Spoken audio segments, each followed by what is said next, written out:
அழாது என்று சொல்லி அவர்களுக்கு அன்பு காட்டி அவருடைய கண்ணீரை துடைத்து இன்னைக்கு அவர் தான் அன்பாயிருக்கிறார் என்று வெளிப்படுத்துறார். ஆனா இன்றைக்கு மனுஷன் அந்த சொந்த சகோதரத்தை, சொந்த மனைவிய, சொந்த உறவை, சொந்த பெத்த தாயை கூட இன்னைக்கு மதிக்காம மிதித்து எங்கேயோ தூரத்தை தள்ளி எங்கேயோ வேதனைப்படுத்தி எவ்வளவு காயப்படுத்துறான், குற்றிகளாய் மாற்றுறான்.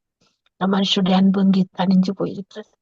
இன்னைக்கு தட்டி எழுப்பும் வார்த்தைகள் தேவன் அன்பாயிருக்கிறார், அந்த அன்பை வெளிப்படுத்தும்.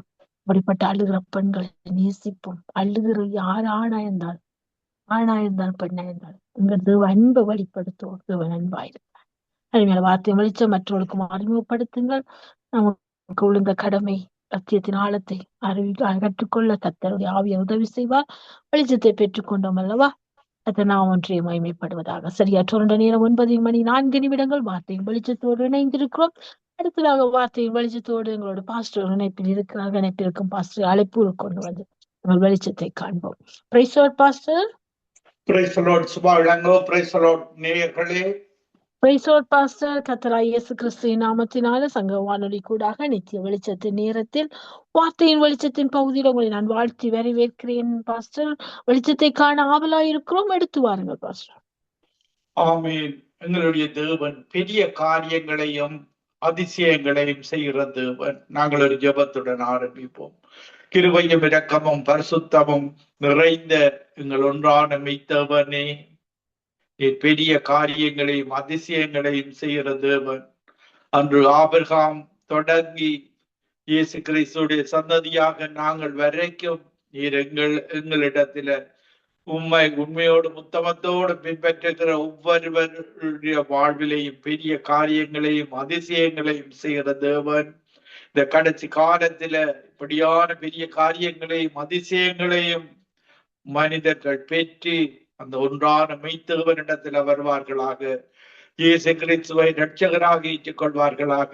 இந்த ஒவ்வொரு கண்டங்களில வாழுகிற ஒவ்வொரு மக்களும் அந்த வீணான தேவர்களின் வணக்கங்கள், மத வழிபாடுகளை விட்டு இந்த கடைசி காலத்தில எங்களை படைத்து எங்களை உருவாக்கின இந்த உலகத்தை படைத்து எங்க மனுக்குலத்தை ஆசீர்வதிக்கிற அந்த ஒன்றான மெய்த்தேவனிடத்துல வந்து சேர்வார்களாக.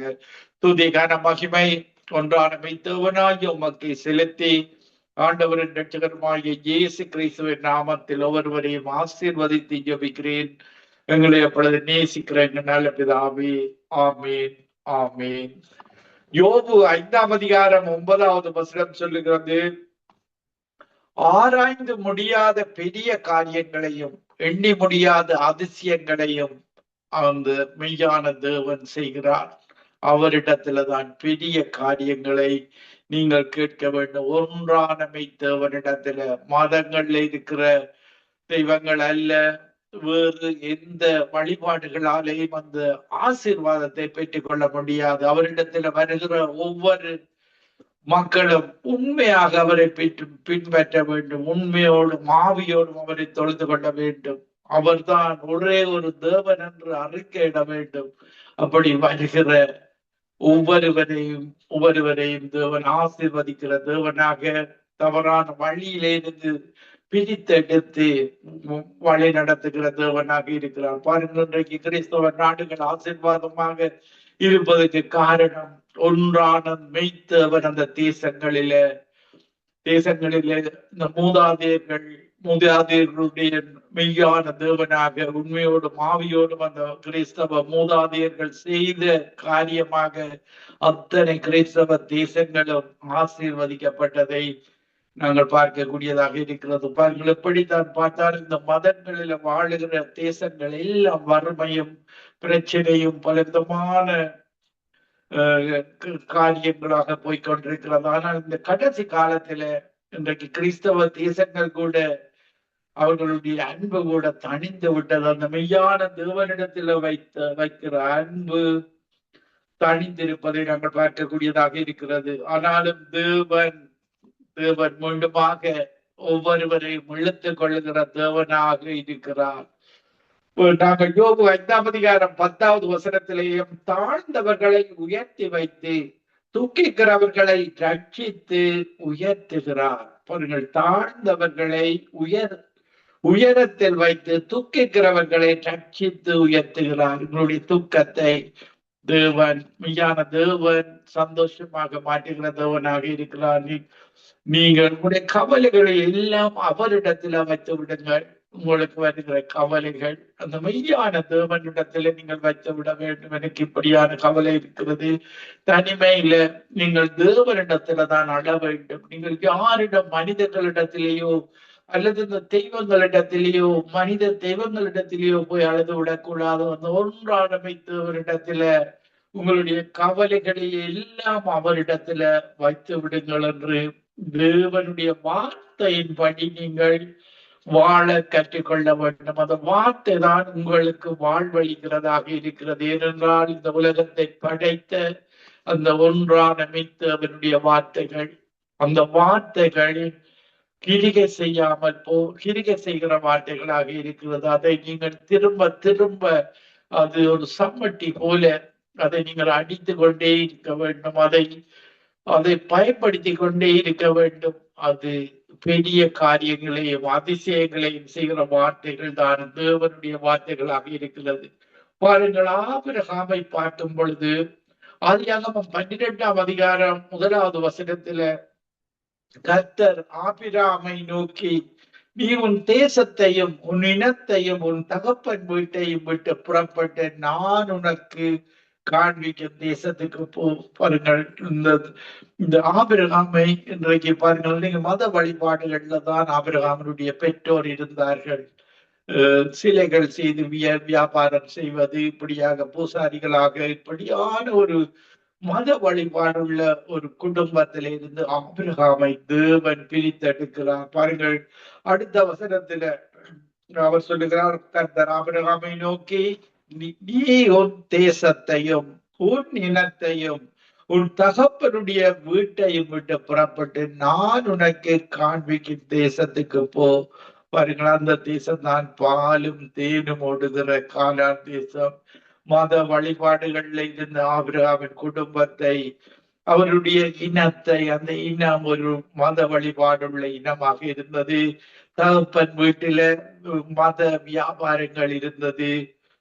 நான் உனக்கு காண்பிக்கும் தேசம் அதுதான் இன்றைக்கு கிறிஸ்தவ தேசங்கள் ஆசீர்வாதமாய் இருக்கிற தேசம். உங்களுடைய முன்னோருடைய கிறிஸ்தவர்கள் செய்த தேவனுக்கு பிரியமாக நடந்ததன் காரணமாக அந்த தேசங்கள் ஆசீர்வாதமாக இருக்கிறது. அதே போலதான் ஆபிரகாமை பிரித்தெடுத்து அந்த பாலும் தேனும் ஓடுகிற கானான் தேசத்துக்கு அழைத்து சென்றார். அவர்கள் இப்படியான தேசம்தான் இந்த ஒன்றான மெய்த்தவர். நீங்கள் எந்த மதங்களிடத்திலேயும் எந்த மனிதர்களிடத்திலேயும் நீங்கள் நம்பி போகக்கூடாது.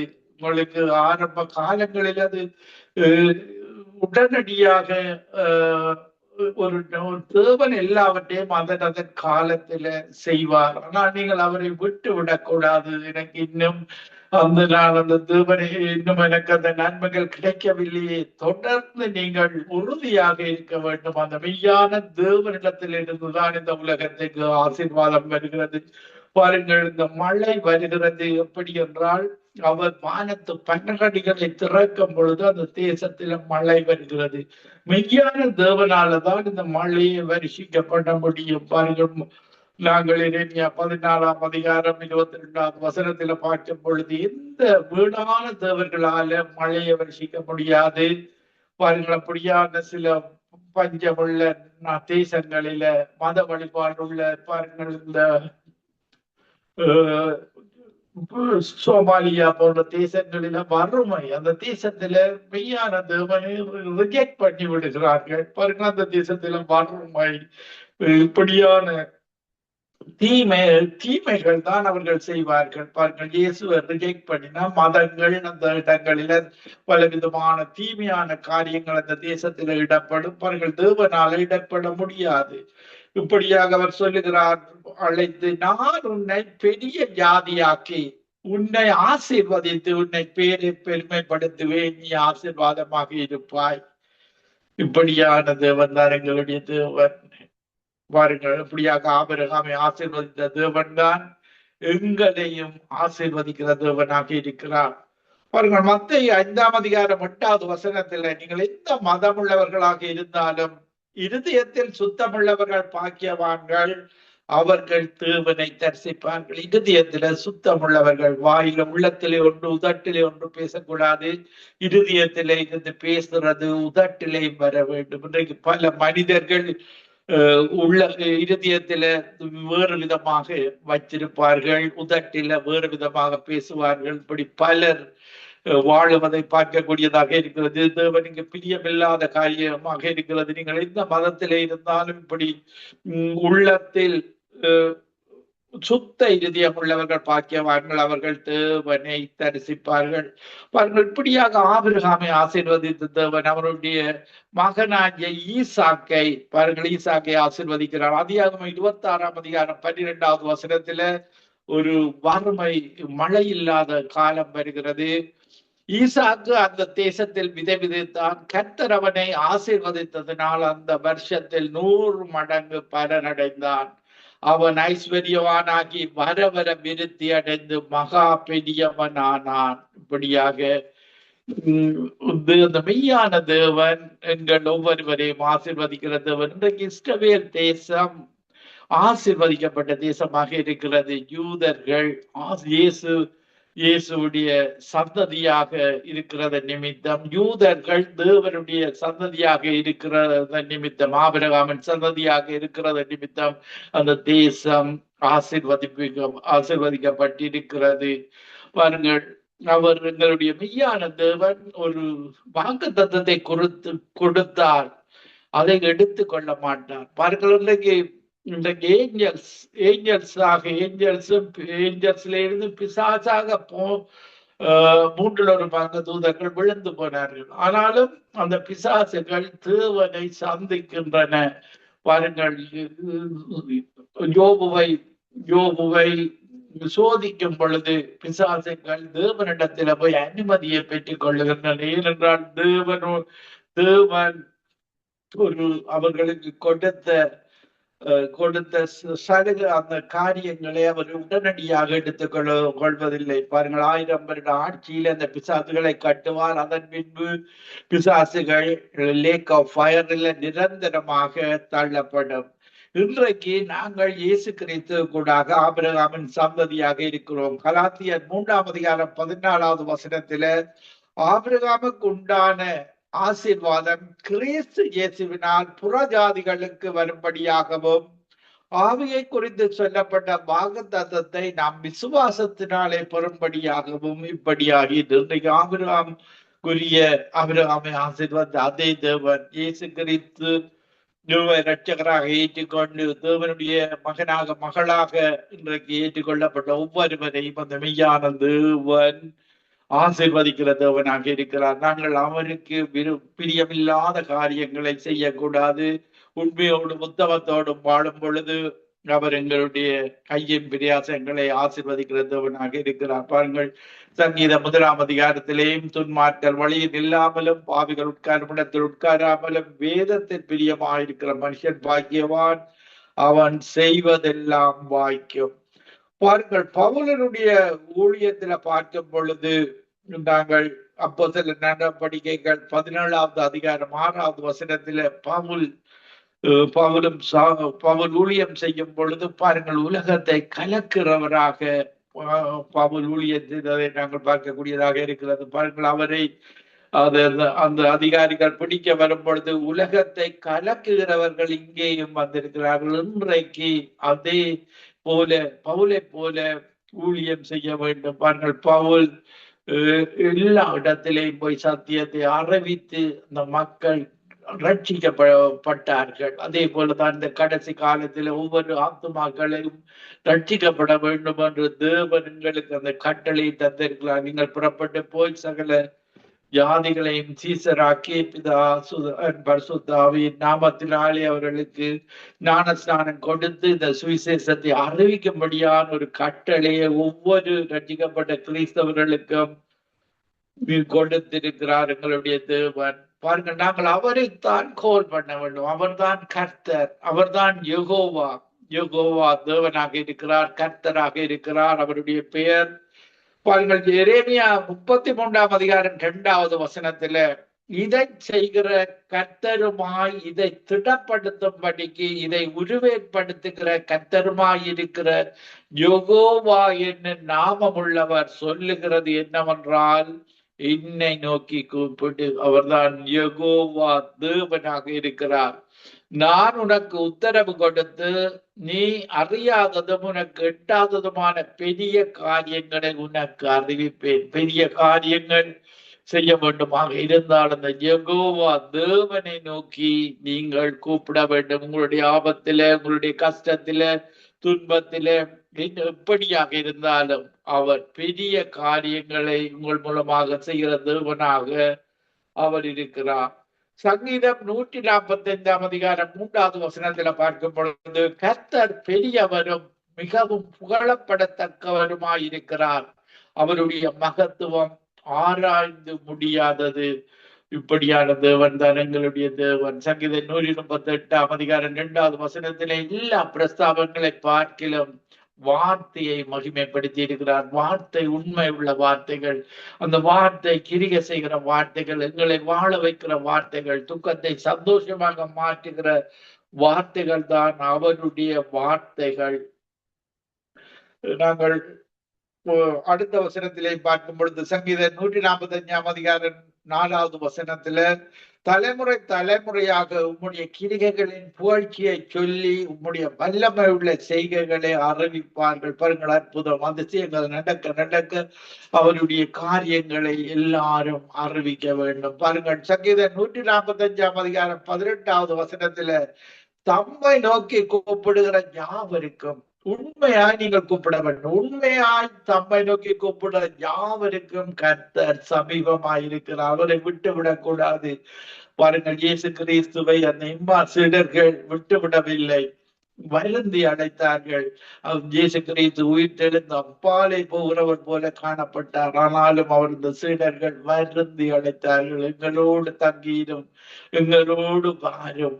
பாருங்கள், இப்படியாக வருந்தி அழைத்து உண்மையாக கூப்பிட்ட பொழுது அவர் தன்னை வெளிப்படுத்தினார். அந்த அப்பத்தையும் இரத்தத்தையும் விட்டு கொடுத்ததை நாங்கள் பார்க்கக்கூடியதாக இருக்கிறது.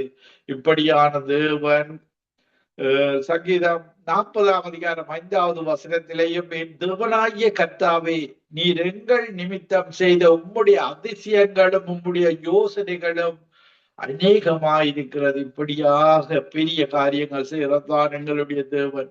சங்கீதம் 136ஆம் அதிகாரம் 3வது வசனத்திலேயும், அந்த கர்த்தரை துதியுங்கள், அவர் கிருபை என்றும் உள்ளது. ஒருவராய் பெரிய அதிசயங்கள் செய்கிறவரை துதியுங்கள், அவர் கிருபை என்றும் உள்ளது. இப்படியான தேவன் தான் எங்களுடைய தேவன். அவருக்கு நாங்கள் தோத்திரங்கள் செலுத்த வேண்டும், நன்றி சொல்ல கற்றுக்கொள்ள வேண்டும். பாருங்கள், இயேசு 10 குஷ்டரோகிகளை சுத்தமாக்கினார், ஒருவன் மட்டும் நன்றி சொன்னார். எங்களுடைய தேவனுக்கு, எங்களை உருவாக்கின தேவனுக்கு, எங்களை படைத்த தேவனுக்கு, நாங்கள் சுவாசிக்கிற காற்றை உருவாக்கின தேவன், பர்வதங்களை உருவாக்கினவர், காற்றை சிருஷ்டித்தவன். ஆமோஸ் 4ஆம் அதிகாரம் 12வது வசனத்தில், இன்னைக்கு சுவாசத்தை தந்தவர் அந்த தேவனுக்கு நாங்கள் தோத்திர நன்றி சொல்லி வாழ வேண்டும்.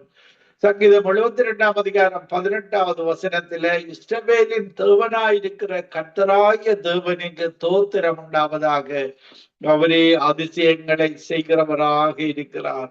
பாருங்கள், இந்த தேவன், நாங்கள் அவரை வயது போனாலும் அவரை விட்டு விடக்கூடாது. வயது போன காலத்தில் எங்களை இளமையை தருகிற தேவனாக இருக்கிறார். பாருங்கள், கர்த்தருக்கு காத்திருக்கிறவர்களோ, ஏசாயா 40ஆம் அதிகாரம் 31வது வசனத்துல பார்க்கும் பொழுது, கர்த்தருக்கு காத்திருக்கிறவர்களோ புது பலனடைந்து கழுகுகளை போல செட்டை அடித்து எழும்புவார்கள், அவர்கள் ஓடினாலும் இழப்படியார்கள், நடந்தாலும் சோர்ந்து போவார்கள். முதிர் வயதிலே கழுகை சிருஷ்டித்த தேவன் தான் மனிதனையும் சிருஷ்டித்த தேவன்.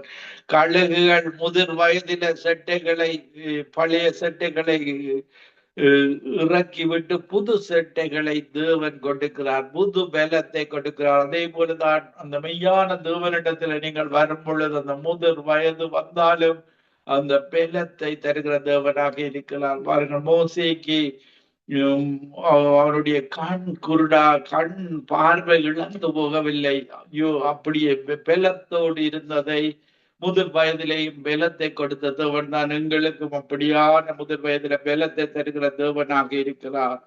எரேமியா 32 17வது வசனத்துல பார்க்கும் பொழுது, கர்த்தராகி ஆண்டவரே, இதோ தேவரீர் உம்முடைய மகா பலத்தினாலும் நீட்டப்பட்ட உம்முடைய புயத்தினாலும் வானத்தையும் பூமியையும் உண்டாக்கினீர்.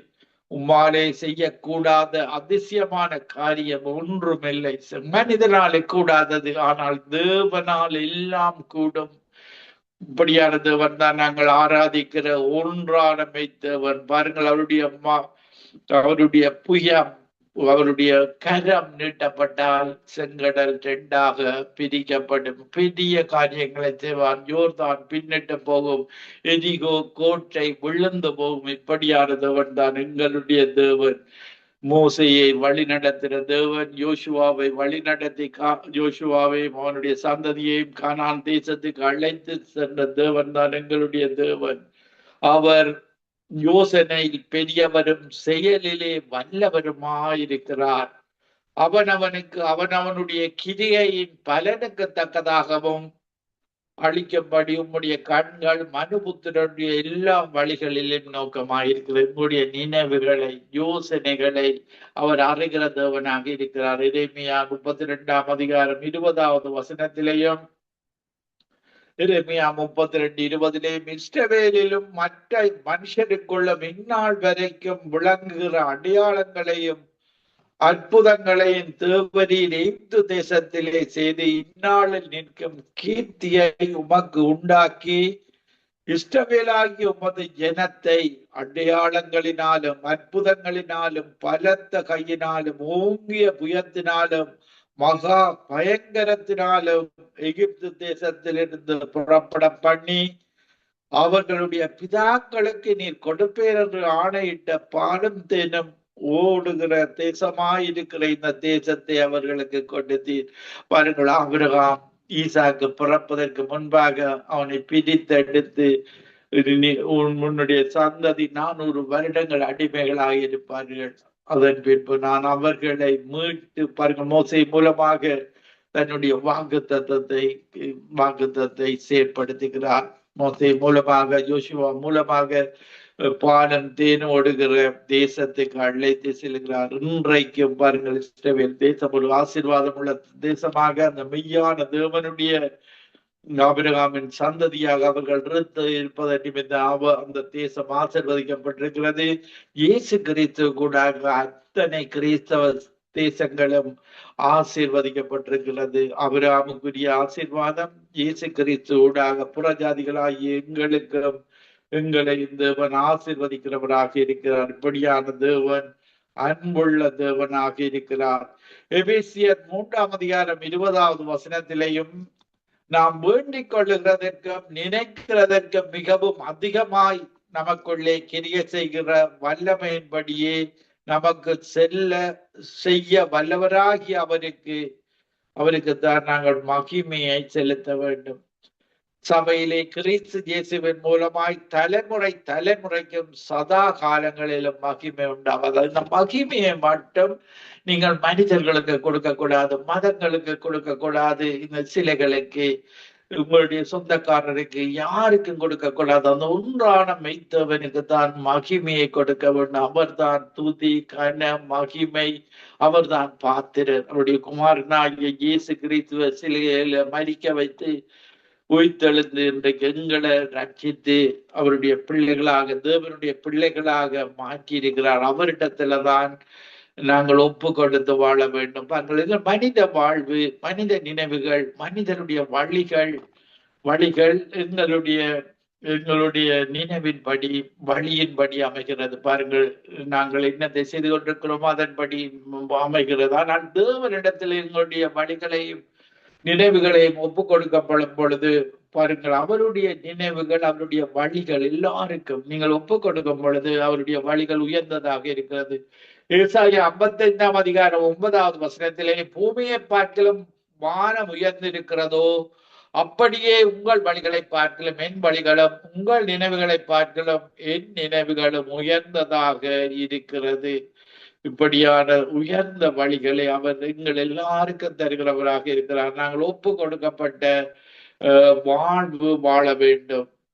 பாருங்கள், நாங்கள் பார்க்கும் பொழுது 1 கொரிந்தியர் 2ஆம் அதிகாரம் 10வது வசனத்திலும், நமக்கோ தேவன் அவைகளை தமது ஆவியினாலே வெளிப்படுத்தினார். அந்த ஆவியானவர் எல்லாவற்றையும், தேவனுடைய ஆழங்களையும் ஆராய்ந்திருக்கிறார்.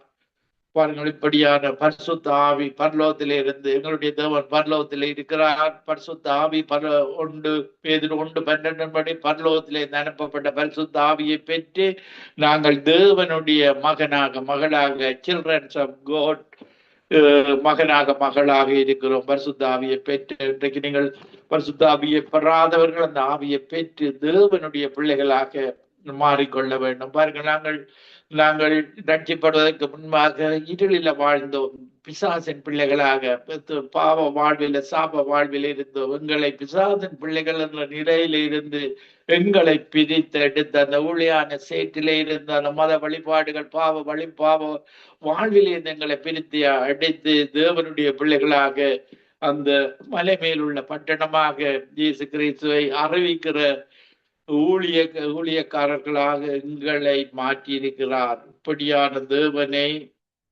அவருடைய ஆலோசனைகளை நாங்கள் விட்டு விடக்கூடாது. பாருங்கள், சங்கீதம் 92ஆம் அதிகாரம் 6வது வசனத்திலே, மிருக குணமுள்ள மனுஷன் இவைகளை அறியான். பாருங்கள், நீங்கள் கடினமான இதயத்தோடு இருந்தீர்களா இருந்தால் அவரிடத்துல பசியான இதயத்தை பெற்றுக் கொள்ள வேண்டும், நவமான ஆவியை பெற்றுக் கொள்ள வேண்டும். நான் உங்களுக்காக ஒரு பாடலை பாடி உங்களுக்காக ஜெபிக்கிறேன். எண்ணி முடியாத அதிசயங்கள் என் வாழ்வில் செய்பவரே, எண்ணி முடியாத அற்புதங்கள் என் வாழ்வில் செய்பவரே, கோடி கோடி நன்றி சொன்னாலும் உமக்கது ஈடாகுமோ, கோடி கோடி நன்றி சொன்னாலும் என் வாழ்நாள் ஈடாகுமோ, ஏற்ற வேளையிலும் வாக்குகள் தந்து என்னை சோர்ந்திடாமல் காத்ததை எண்ணி பாடுவே, சோர்ந்திட்ட வேளையிலும் கிருபைகள் தந்து என்னை விழுந்திடாமல் சுமந்ததை போற்றி பாடுவே, இடைவிடாமல் காத்தீரையா, உந்தன் வார்த்தைகளால் நடத்தி நீரையா, கோடி கோடி நன்றி சொன்னாலும் உமக்கது ஈடாகுமா, கோடி கோடி நன்றி சொன்னாலும் என் வாழ்நாள் ஈடாகுமா. தனிமையிலே நான் அழுத போதெல்லாம் ஒரு தாயை போல தேற்றியதை எண்ணி பாடுவேன், தேவைகளால் நான் திகைத்த போதெல்லாம் ஒரு தகப்பனை போல் தாங்கியதை போற்றி பாடுவேன், குறைகளில் எல்லாம் கிருபைகள் தந்து என்னையும் வெறுக்காமல் நேசித்தீரையா, கோடி கோடி நன்றி சொன்னாலும் உமக்கதே ஈடாகுமோ, கோடி கோடி நன்றி சொன்னாலும் என் வாழ்நாள் ஈடாகுமோ. சிறுமையும் எளிமையுமான என்னையும் கொண்டு சிங்காரத்தில் வைத்தீரே, உம்மை பாடுவேன். அலங்கோலமாக இருந்த என் வாழ்க்கையை அலங்காரமாக மாற்றியதை போற்றி பாடுவேன். புழுதியில் இருந்து எடுத்தீரையா, இந்த தலையை நீர் உயர்த்தினீரையா.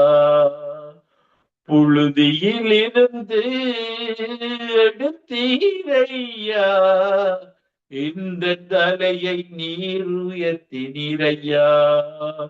கோடி கோடி நன்றி சொன்னாலும் உமக்கது ஈடாகுமோ.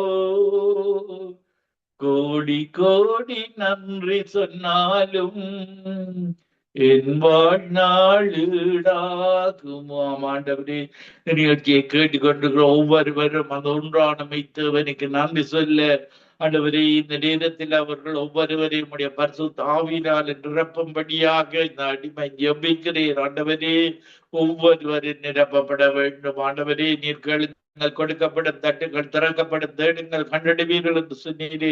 இந்த நேரத்தில் அவர்கள் பரிசுத்த ஆவியை தேடுகிறார்கள், இயேசு கிறிஸ்துவை தேடுகிறார்கள். அன்று பெந்தெகோஸ்தே நாளில அனுப்பப்பட்ட அந்த பரிசுத்த ஆவியானவரை அழைக்கிறார்கள். ஆண்டவரே, இந்த நேரத்தில் ஒவ்வொருவரை நிரப்பும்படியாக, அப்பத்தை கேட்டால் கல்லை கொடுப்பேனா, மீனை கேட்டால் பாம்பை கொடுப்பேனா, பொல்லாதவர்களாகி உலகத்து அப்பாக்கள் தங்கள் பிள்ளைகளுக்கு நல்ல ஈவுகளை கொடுக்க அறிந்திருக்கும் பொழுது இந்த நேரத்துல பரலோகத்திலிருந்து அனுப்பப்படுகிற பரிசுத்த ஆவியானவரால் ஒவ்வொருவரையும் நிரப்புவீராக.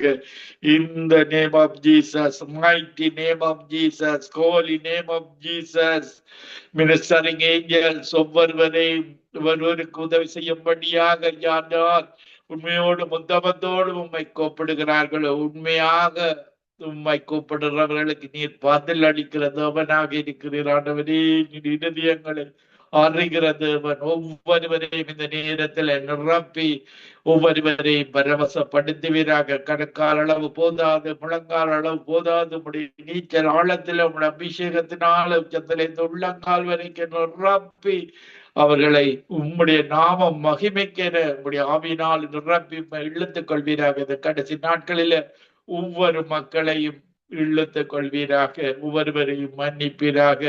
உம்முடைய இயேசு கிறிஸ்து இரத்தத்தினால் அவருடைய பாவங்களை எல்லாம் கழுவி பரிசுத்தமாக்கி பரிசுத்த வாழ்வை கொடுப்பீராக. எங்களை அழைத்தது போல அந்த மதங்களில வாழுகிற மக்கள், பாவத்தில வாழுகிற மக்கள் ஒவ்வொருவரையும் உம்முடைய இரத்தத்தினால, சிலுவை இயேசு கிறிஸ்துவின் இரத்தம் சகல பாவங்களை கழுவி சுத்தமாக்கி உம்முடைய பரலோக பிரஜைகளாக இழுத்துக் கொள்வீராக. துதி கன மகிமை ஒன்றான மித்தவனாய் உமக்கு செலுத்தி ஆண்டவரின் ரட்சகருமாய் இயேசு கிறிஸ்துவின் நாமத்தில் ஒருவரையும் ஆசீர்வதித்து ஜபிக்கிறேன் எங்களை எப்பொழுது நேசிக்கிற நல்ல பிதாவே.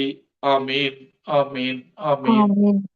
ஆமீன், ஆமீன், ஆமீன். நன்றி பாஸ்டர், நன்றி. அருமையான வார்த்தையின் வெளிச்சத்தோடு உங்களுக்கு வெளிச்சத்தை வெளிப்படுத்தி சத்தியத்தின் ஆழத்தை கற்றுக் கொடுத்தீர்கள். யோபு 5:9 ஆராய முடியாத பெரிய காரியம், நம்முடைய அதிசயங்களை அவர் செய்கிறார். உங்களுடைய நினைவுகள் அவருடைய நினைவுகள் அல்ல, அவருடைய நினைவுகளும் உன்னதத்தை நோக்கும் வழிகள்.